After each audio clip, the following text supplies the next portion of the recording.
Welcome back, students. Master Spleen speaking.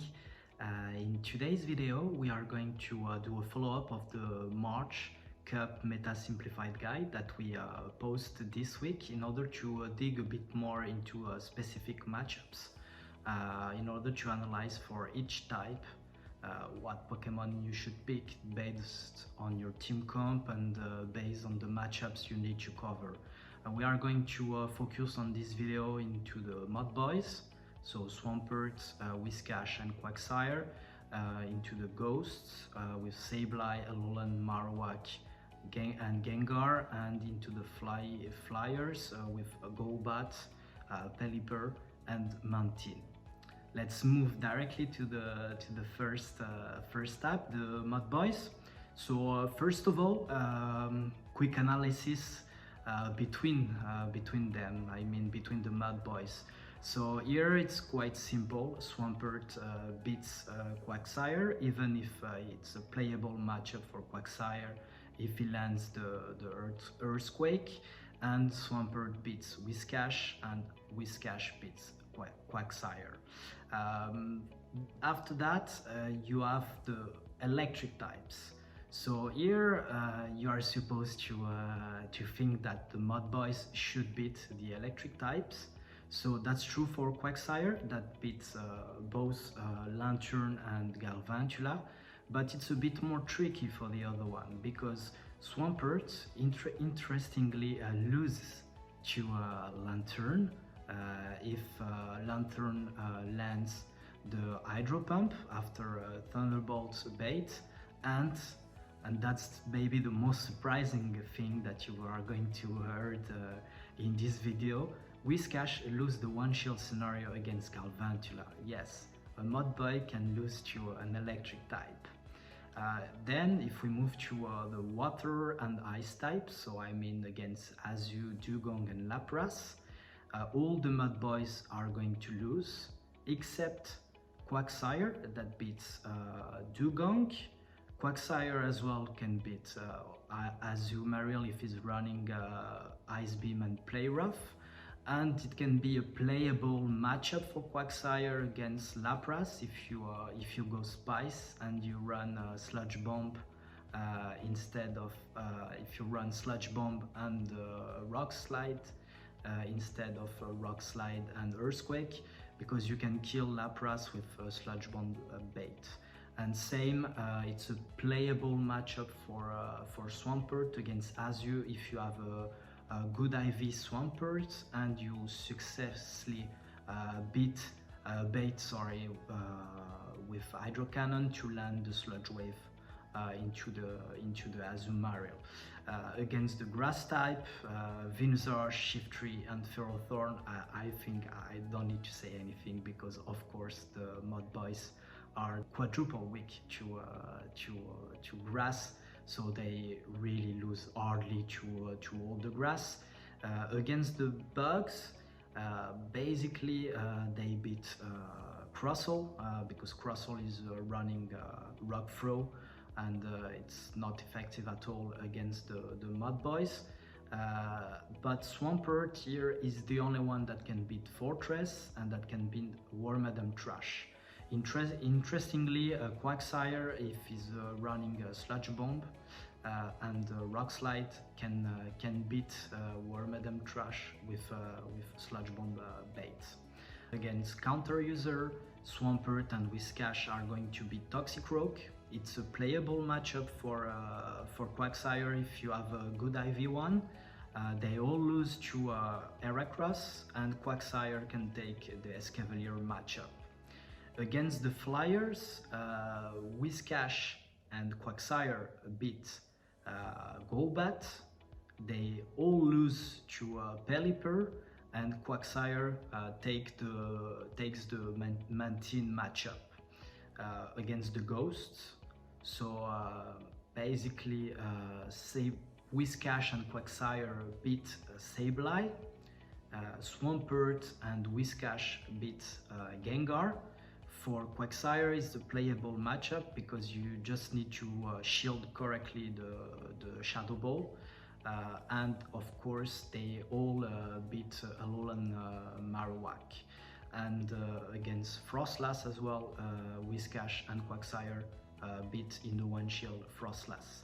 And of course against Dark Poisons, those mod boys beat of course all the Dark Poisons like Alolan Muk or Skuntank.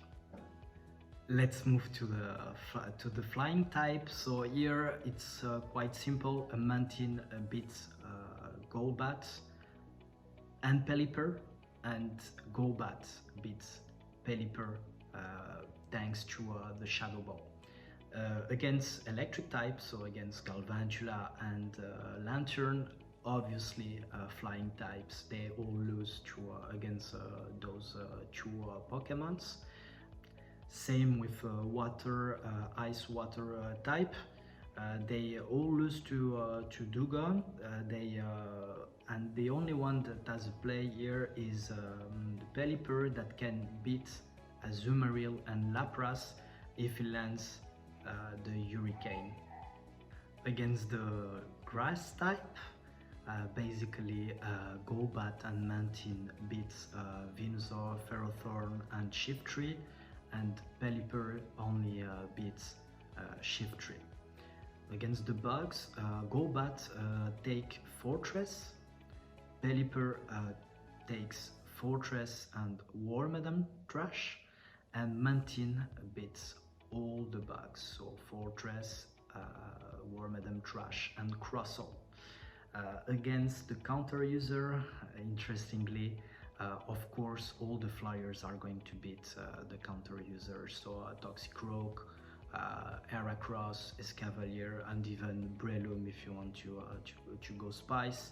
And against the ghosts, Golbat takes the Alolan Marowak matchup if he shields, if he baits with the Poison Fang and land the Shadow Ball.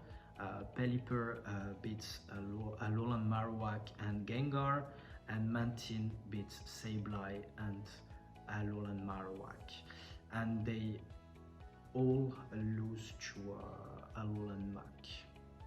Let's move to the ghost types. So here, if we just analyze the ghost type between themselves, Sableye is going to beat Gengar thanks to his dark typing with spamming foul plays, but is going to lose to Alolan Marowak with Shadow Bone if Alolan Marowak baits with a Bone Club and lands a Shadow Bone. And Gengar, of course, beats Alolan Marowak. I think he can really just go straight Shadow Punch and win. Then if we analyze ghosts, again electric type, so Gengar here is the one to follow because he beats Galvantula and Lantern, whereas Sableye loses to Galvantula because of those launch that are super effective thanks to, or not thanks, because of Sableye dual ghost and dark typing, and Lantern can of course beat Alolan Marowak if he lands the Hydro Pump. Something that I may have to say just before is that Gengar has a lot of positive matchups, but usually it's bait dependent matchups, so you need to land the Shadow Ball to win this matchup. Against the water and ice water types, Sableye is going to beat Lapras, Gengar is going to beat Azumarill straight Shadow Ball, so you don't need to bait for this matchup, and is going to beat Lapras, but this time you need to bait with the Shadow Punch before landing the Shadow Ball. And Alolan Marowak, and that's interesting for you guys, can beat Lapras and can beat Dugong with Shadow Bone if he lands a Shadow Bone after a Bone Club bait in the one shield. If we move to the grass type, so those three ghosts, so say those 3 ghosts, they are going to beat Ferrothorn, but they are going all to lose to Shiftry because of Shiftry dark typing. And Gengar and Alolan Marowak, they are going to take the Venusaur matchup, which is not the case of the Sableye. Actually, funny thing is that if you have a best buddy Sableye, the Venusaur matchup becomes, let's say, playable because it's not an hard loss as if you don't have a best buddy Sableye. If we move to the bugs, all the ghosts are going to lose against Grosso because because of the Smackdown fast move damage for Gengar and Alolan Marowak, or because of X-Scissor for Sableye. Interestingly, I know that PvPoke recommends to run Return for Sableye in this cup, but if you have a Foul Play Power Gem Sableye, you can take the Crossle matchup. So that could be a nice, let's say, a nice spice pick as well for you guys. Against Fortress, Gengar is going to beat Fortress, landing the Shadow Ball, and Alolan Marowak is against Fortress. It's quite easy. It's one shield. You commit to one shield because the Fortress can reach the Earthquake before you entirely farm down, but you can, if you commit to one shield, you can just farm down and leave this matchup with 100 energy. And both Sableye and Alolan Marowak, they beat Wormadam Trash. Obviously, Alolan Marowak, thanks to Fire Spin, with that just can farm the entire Wormadam Trash, and Gengar is losing because of his poison typing that is weak to the confusions from Wormadam Trash. Against the counter user, all the ghosts are going to beat those counter users because they resist the counters, or or counter is neutral in the case of Sableye, for example. But in the end, they just all beat Toxicroak, Heracross, and Escavalier. Against the Flyers, so that's going to be a bit more interesting. So Sableye is going to beat Golbat and Pelipper. Gengar is going to be able to beat Golbat and Mantine, and Alolan Marowak is going to lose to all the Flyers. The only matchup that is playable is, as I just told you before, is against Golbat, because to win this matchup, Golbat needs to bait with the Poison Fang and land the Shadow Ball to win that. And against Alolan Mag, the only one that has a play here, it's Sableye that can beat Alolan Mag if you land the return.